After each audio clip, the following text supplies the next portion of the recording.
नमस्कार, one India Hindi में आपका स्वागत है। मैं हूं शिखा थूरिया। आने वाले विधानसभा चुनावों के मद्देनजर सभी पार्टियां जनता को लुभाने के लिए मुफ्त की चीजें देने की घोषणा करती हैं। इसे लेकर अब सुप्रीम कोर्ट ने आपत्ति जताई है।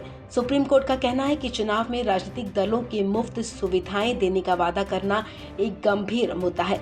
एक याचिका पर सुनवाई करते हुए शीर्ष अदालत ने केंद्र सरकार और भारत निर्वाचन आयोग को नोटिस भेजा है।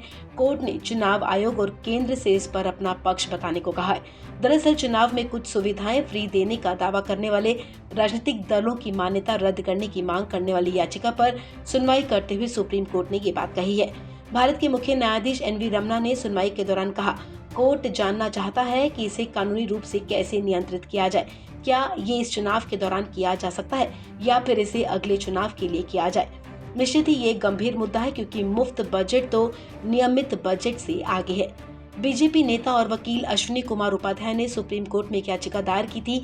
याचिका में कहा गया है कि राजनीतिक दलों के चुनाव के समय मुफ्त चीजें देने की घोषणाएं मतदाताओं को अनुचित रूप से प्रभावित करती हैं। इससे चुनाव प्रक्रिया भी प्रभावित होती है और ये निष्पक्ष चुनाव के लिए ठीक नहीं है। याचिका में कहा गया है कि राजनीतिक दल चुनावी लाभ के लिए कुछ भी वादा कर देते हैं। याचिका में ऐसे फ्री वादे करने वाले राजनीतिक दलों की मान्यता रद्द करने और उनके चुनाव निशान जब्त करने की मांग की गई है। भारत के मुख्य न्यायाधीश NV Ramana, justice AS Bopanna और जस्टिस हिमा कोहली ने याचिका पर सुनवाई की। पीठ ने कहा कि याचिका में गंभीर मुद्दा उठाया गया है। हालांकि बेंच ने इस तरफ इशारा किया कि याचिकाकर्ता की तरफ से चुनिंदा पार्टियों के नामों का ही जिक्र किया गया है। CJI ने कहा कि ये गंभीर मुद्दा है और मुफ्त वितरण का बजट नियमित बजट से अलग होता है। भले ये भ्रष्ट काम नहीं है, लेकिन ये मैदान में असमानता तैयार करता है।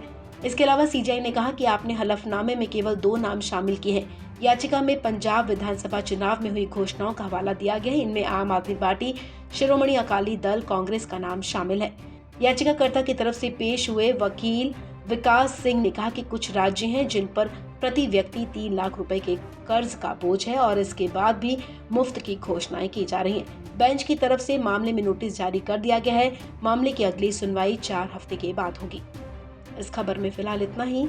तमाम अपडेट्स के लिए आप बने रहें वन इंडिया हिंदी के साथ।